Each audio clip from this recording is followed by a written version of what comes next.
Hello दोस्तों, आप सभी का एक बार फिर से स्टडी लूप चैनल में बहुत बहुत स्वागत है। तो दोस्तों, हम लोग इसमें इरूटेरिया पब्लिकेशन का करंट अफेयर्स देख रहे हैं, जो कि आपका 1 जनवरी 2023 से लेकर 1 दिसंबर 2023 तक है और ये सभी परीक्षा के लिए बहुत ही इंपॉर्टेंट है। तो दोस्तों, हम लोगों ने इससे पहले वाले वीडियो में सेट 1 बना चुके हैं। दोस्तों, अगर आपको ये सेट 1 चाहिए तो आप हमारे चैनल को विजिट कर सकते हैं, जो कि आपका किसी भी एग्ज़ाम के लिए करंट अफेयर्स बहुत ही इंपॉर्टेंट है। तो चलिए, इस वीडियो में हम लोग प्रैक्टिस सेट नंबर 2 देख रहे हैं, जो कि एडुटेरिया पब्लिकेशन का है।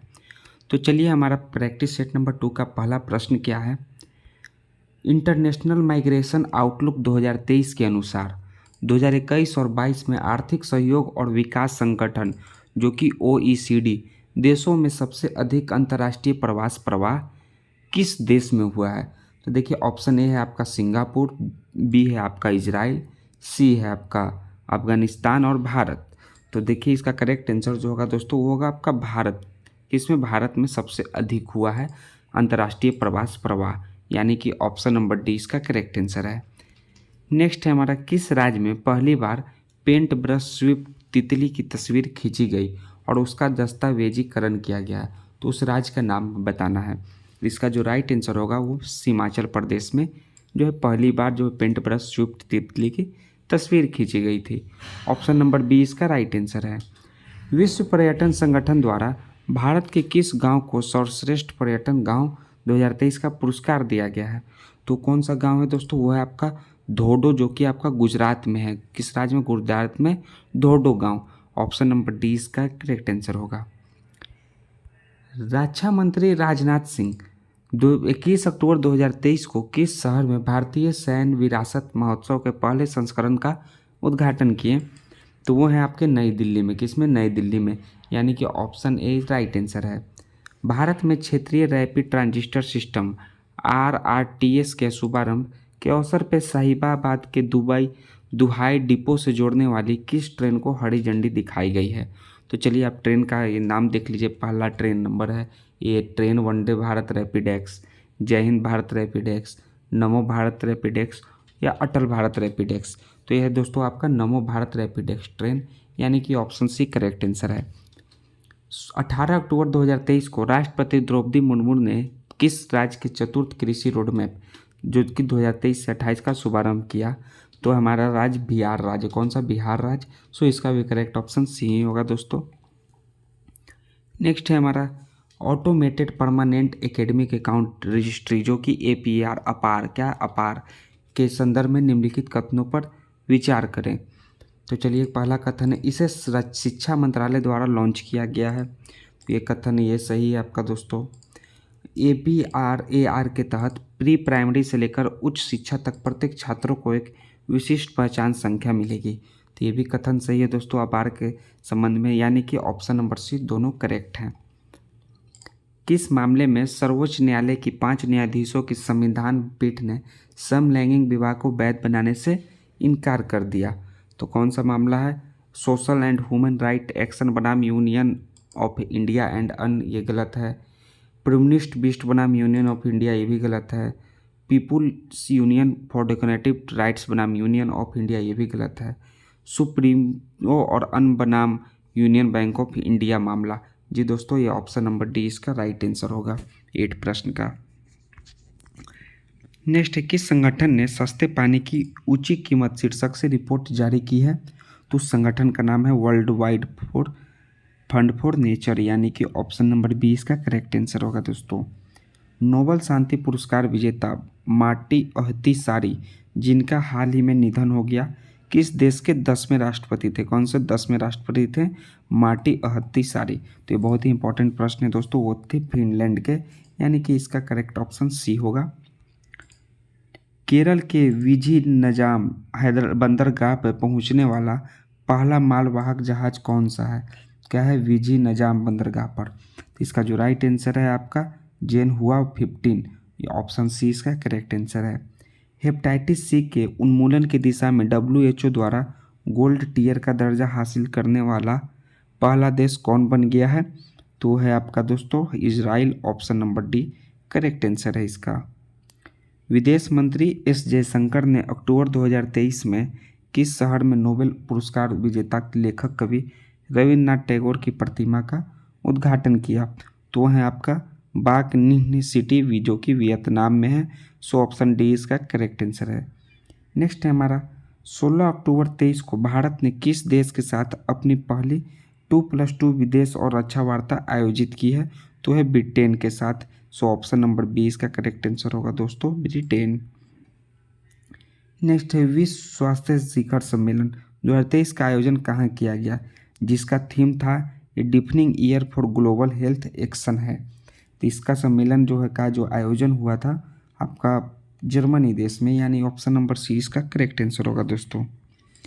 विश्व बैडमिंटन रैंकिंग में पहली रैंक हासिल करने वाली पहली भारतीय युगल जोड़ी कौन बन गई है? तो देखिए आपका युगल जोड़ी दिया गया है सात्विक साईराज रंकी रेड्डी और चिराग शेट्टी। नेक्स्ट है आपका किदाम्बी श्रीकांत और पी कश्यप, ये नहीं है आपके दोस्तों। किदाम्बी श्रीकांत और चिराग शेट्टी ये भी नहीं है। पी कश्यप और किदाम्बी श्रीकांत ये भी नहीं है। ये इसका करेक्ट जो ऑप्शन होगा वो ए होगा। ये जब भारतीय युगल जोड़ी जो है विश्व बैडमिंटन रैंकिंग में पहली रैंकिंग हासिल करने वाली है। ऑप्शन ए इसका करेक्ट आंसर है। महिला हॉकी एशियाई चैंपियनशिप 23 का शुभारंक क्या है? तो शुभारंकर है जूही जो कि हथनी है। ऑप्शन ए इसका राइट आंसर होगा। हाल ही में किस राज्य के डंपा टाइगर रिजर्व में टॉड की नई प्रजाति खोजी गई है? तो है मिजोरम में। ऑप्शन नंबर सी इसका राइट आंसर है। नेक्स्ट चौथे पैरा एशियन गेम्स 2023 में भारत के ध्वजवाहक कौन थे? तो ध्वजवाहक थे आपके पारुल परमार और अमित सरोहा, यानी ऑप्शन नंबर ए इसका राइट आंसर होगा दोस्तों। भारत में पहली बार ट्रिलिपिया प्रीवियस TIVP किस राज्य में देखा गया है? तो पहली बार तमिलनाडु में देखा गया है, यानी ऑप्शन सी राइट आंसर है। इसरो ने किस वर्ष तक अंतरिक्ष में स्वदेशी स्टेशन केंद्र स्थापित करने का लक्ष्य रखा है? तो वो वर्ष है आपका 2035। So option number B right answer होगा फ्रेंड्स। हाल ही में नियुक्त हुए व्यक्तियों को सुमेलित कीजिए। तो एक है क्रिस्टोफर लक्सन, तो ये किस में आपके हुए हैं? ये न्यूजीलैंड के प्रधानमंत्री, ये आपके सही हैं। डेनियल न्योबा इक्वाडोर के राष्ट्रपति, ये भी सही है। रघुवर दास ओडिशा के राज्यपाल, ये भी सही हैं। यानी कि इनमें से सभी सुमेलित हैं। ऑप्शन नंबर डी इसका राइट आंसर है। नेक्स्ट है हमारा हाल ही में इंस्टीट्यूट ऑफ डायरेक्टर्स IOD द्वारा किस संस्थान को आपदा प्रबंधन में गोल्डन पीकॉक पुरस्कार से सम्मानित किया गया है? तो यह संस्था REC limited. Option number B इसका करेक्ट आंसर होगा। वर्ष 2023 में कौन सा देश लिम्फेटिक फ्लेरोराइसिस रोग को समाप्त करने वाला दक्षिण पूर्व एशिया का दूसरा देश बन गया है? तो है आपका लाओस, यानी ऑप्शन नंबर डी इसका करेक्ट आंसर है। नेक्स्ट है हाल ही में यूरोपीय संसद ने किसे सखारोव पुरस्कार से सम्मानित किया है? तो है आपके महसा आमनी, यानी कि ऑप्शन नंबर बी इसका करेक्ट आंसर होगा दोस्तों, महसा आमनी। भारतीय अंतरिक्ष अनुसंधान संगठन जो कि इसरो के गगनयान मिशन के पहले उड़ान परीक्षण वाहन का नाम क्या है? तो इसका नाम है abort mission 1 TVD-1। Option number C इसका करेक्ट आंसर है। किस भारतीय जहाज ने गिनी की खाड़ी में आयोजित पहले भारत यूरोपीय संघ संयुक्त नौसेना अभ्यास 2023 में भाग लिया? तो भाग लेने वाले थे INS सुमेधा, जो कि ऑप्शन नंबर डी आपका करेक्ट आंसर होगा दोस्तों। नेक्स्ट है हमारा ब्रिटिश अंटार्कटिक सर्वेक्षण, क्या है? ब्रिटिश अंटार्कटिक सर्वेक्षण BAS के वैज्ञानिकों ने पहली बार अंटार्कटिक क्षेत्र में किस पक्षी में एवियन फ्लू की मौजूदगी का पता लगाया है? तो लगाए हैं आपके ब्राउन स्कुआ में। Option number C right answer है। 3 बेसिन जैव विविधता पारिस्थितिक तंत्र और उष्णकटिबंधीय वन SBEPFT शिखर सम्मेलन 2023 का मेजबान शहर कौन सा था? तो था ब्रेंजाविले। ऑप्शन सी इसका करेक्ट आंसर है दोस्तों। नेक्स्ट है इंडिया मोबाइल कांग्रेस 2023 के संदर्भ में निम्नलिखित कथनों पर विचार करें और कौन से सही है आपको देखना है। यह इंडिया मोबाइल कांग्रेस का 7वां संस्करण था। यस दोस्तों, यह ऑप्शन नंबर ए सही है। यह बंगलोर में आयोजित किया गया था। नहीं दोस्तों, ये गलत है, यानी कि केवल एक कथन सही है। ऑप्शन ए इसका राइट आंसर होगा। किस देश के द्वारा घोस्ट पार्टिकल या न्यूट्रिनो नामक एलुसिव पार्टिकल का पता लगाने के लिए पश्चिमी प्रशांत महासागर में ट्राइडेंट नामक दुनिया का सबसे बड़ा न्यूट्रिनो डिटेक्टिंग टेलीस्कोप का निर्माण किया जा रहा है? तो है आपका चाइना में, ऑप्शन सी राइट आंसर है। निम्नलिखित में से किस कंपनी द्वारा पहला भारत का जो है पहला गैसोलीन और डीजल रेफरेंस ईंधन लॉन्च किया गया? तो उस कंपनी का नाम है इंडियन ऑयल, यानी option number D right answer होगा। इफ्को द्वारा किस शहर में भारत के पहले नैनो डीएपी तरल संयंत्र का उद्घाटन किया गया है? तो शहर है आपका गांधीनगर, गुजरात में, यानी कि ऑप्शन नंबर सी इसका करेक्ट आंसर होगा दोस्तों। नेक्स्ट है, किस राज्य सरकार ने आज़ादी से पहले स्थापित राज्य के सभी सरकारी स्कूलों को हेरिटेज स्कूल स्थापित घोषित करने की घोषणा की है? तो ये सरकार अरुणाचल प्रदेश की, यानी ऑप्शन ए करेक्ट आंसर है। नेक्स्ट है हमारा, हाल ही में किस देश के प्रथम राष्ट्रपति मर्सिया अस्त्रेगुर का निधन हो गया है? तो है किस देश के प्रथम राष्ट्रपति थे? वे थे मोल्डोवा के, यानी कि ऑप्शन नंबर ए इसका भी राइट आंसर होगा दोस्तों। US India strategic partnership forum द्वारा किसे प्रतिष्ठित ग्लोबल लीडरशिप अवार्ड 23 का प्रदान किया गया है? तो है आपके नीता अंबानी, यानी कि इसका भी करेक्ट ऑप्शन यही होगा, नीता अंबानी दोस्तों। नेक्स्ट है हमारा, अल्बानिया की राजधानी तिराना में आयोजित अंडर 23 विश्व कुश्ती चैंपियनशिप में स्वर्ण पदक जीतने वाली भारत की पहली महिला खिलाड़ी कौन है? तो है आपके रितिका हुड्डा, यानी ऑप्शन नंबर डी इसका राइट आंसर है दोस्तों। हाल ही में हुए निधन के संबंध में सुमेलित कीजिए। तो ये बाबा महाराज सतारकर, जो कि आपके वारकरी संप्रदाय कीर्तनकार से संबंधित, ये सही है।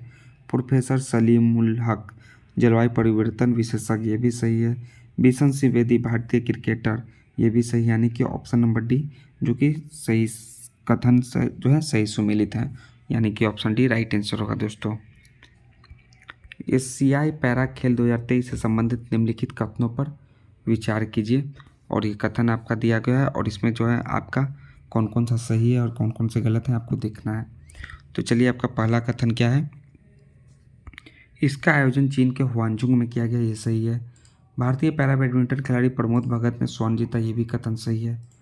भारतीय एथलीट सुमित अंतिल ने भाला फेंक में स्वर्ण जीता, ये भी सही है।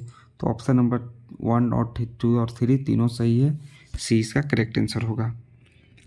अक्टूबर 2023 में हुई घोषणा के अनुसार देश का पहला नौसेना सौर संग्रहालय किस देश में बनाया जाएगा? तो संग्रहालय जो बनाया जाएगा किस शहर में बनाया जाएगा दोस्तों? लखनऊ के उत्तर प्रदेश में, यानी ऑप्शन नंबर सी इसका राइट आंसर होगा। हाल ही में जूनिपर वृक्ष को किस केंद्र शासित प्रदेश का राज्य वृक्ष घोषित किया गया है? तो है लद्दाख का, यानी ऑप्शन डी राइट आंसर है। निम्नलिखित पुस्तक एवं लेखकों के संबंध में कौन सुमेलित है? तो चलिए देखिए कौन सुमेलित है दोस्तों। ऑप्शन ए है the reserve swing, colonialism to cooperation, Ashok Tandon, ये सही है। ब्रेकिंग द मोल्ड, रीइमेजिनिंग, ये भी सही है। नेक्स्ट है हमारा लीलाबू कुदीचा सिंहंगलंग, ये सोमनाथ, ये भी सही है। India on their minds, 8 women 8 ideas of women, Ritu Menon, ये भी सही है, यानी कि ऑप्शन नंबर ए इनमें से सभी कथन सही सुमेलित हैं दोस्तों। नेक्स्ट है हमारा, हाल ही में भारत के किस न्यायाधीश को अमेरिका के प्रतिष्ठित हार्वर्ड लॉ स्कूल ने अपने सर्वोच्च पेशेवर सम्मान अवार्ड फॉर ग्लोबल लीडरशिप से सम्मानित किया है? तो है आपके DY Chandrachud, option number C इसका राइट आंसर होगा दोस्तों। नेक्स्ट है, हाल ही में उत्तर प्रदेश का पहला मिशन शक्ति कैफे किस जिले में खोला गया है? तो है जिला आपका Gonda, option number C right answer है। अमेरिकी अंतरिक्ष एजेंसी नासा के मॉक्सिस ने किस ग्रह पर सफलतापूर्वक ऑक्सीजन उत्पन्न किया है? तो आपके मंगल ग्रह है, यानी कि option number D right answer होगा दोस्तों। हाल ही में नियुक्त हुए व्यक्तियों के संबंध में कौन सा सही सुमेलित है? सुल्तान इब्राहिम सुल्तान सिकंदर मलेशिया के नरेश, ये सही हैं। इंद्रमणि पांडे बीमेस्टेक के महासचिव, भी सही हैं। रॉबर्ट फिको स्लोवालिया के प्रधानमंत्री, ये भी सही हैं। उपयुक्त में से सभी सही कथन है दोस्तों, ऑप्शन डी इसका करेक्ट आंसर है। नेक्स्ट है, मध्य प्रदेश के सांस्कृतिक विभाग ने साल 22 के राष्ट्रीय किशोर कुमार सम्मान एवं राष्ट्रीय लता मंगेशकर सम्मान की घोषणा की है। इसके बारे में कौन सा कथन सत्य है? तो वर्ष 2022 का राष्ट्रीय किशोर कुमार पुरस्कार अभिनेता धर्मेंद्र को दिया जाएगा, ये कथन सही है। लता मंगेशकर पुरस्कार के लिए संगीत निर्देशन उत्तम सिंह का चयन किया गया, ये भी कथन सही है, यानी कि ऑप्शन 1 और 2 दोनों सही है दोस्तों। हाल ही में पहली ग्लोबल स्टॉकटेक की सिंथेसिस रिपोर्ट किसके द्वारा जारी की गई है? तो जारी की गई है दोस्तों UNFCCC के द्वारा, यानी option number C right answer है। दुनिया का सबसे ऊंचा लड़ाकू हवाई क्षेत्र कहाँ विकसित किया जा रहा है? तो किया जा रहा है लद्दाख में, यानी कि ऑप्शन नंबर डी इसका करेक्ट आंसर है। नेक्स्ट हमारा 50वां प्रश्न है दोस्तों, ग्लोबल फिनटेक फेस्टिवल में किस संस्था ने फेस ऑथेंटिकेशन सिस्टम लॉन्च किया है? तो संस्था का नाम है UIDAI, यानी कि ऑप्शन नंबर बी इसका करेक्ट आंसर। देखिए UIDAI ये आपका संस्था है। तो दोस्तों हम लोगों ने इसमें 1 से लेकर 50 तक पूरे प्रश्न देखे हैं, जो कि आपके सभी करेंट अफेयर्स के प्रश्न हैं। तो दोस्तों अगर आपको प्रैक्टिस सेट अच्छा लगा हो तो प्लीज़ चैनल को सब्सक्राइब कर लीजिए। हम लोग अपने नेक्स्ट वीडियो में प्रैक्टिस सेट नंबर 3 लेकर आएंगे, जो कि आपका यूटेरिया पब्लिकेशन का करेंट अफेयर्स होगा। थैंक्स दोस्तों, जय हिंद दोस्तों।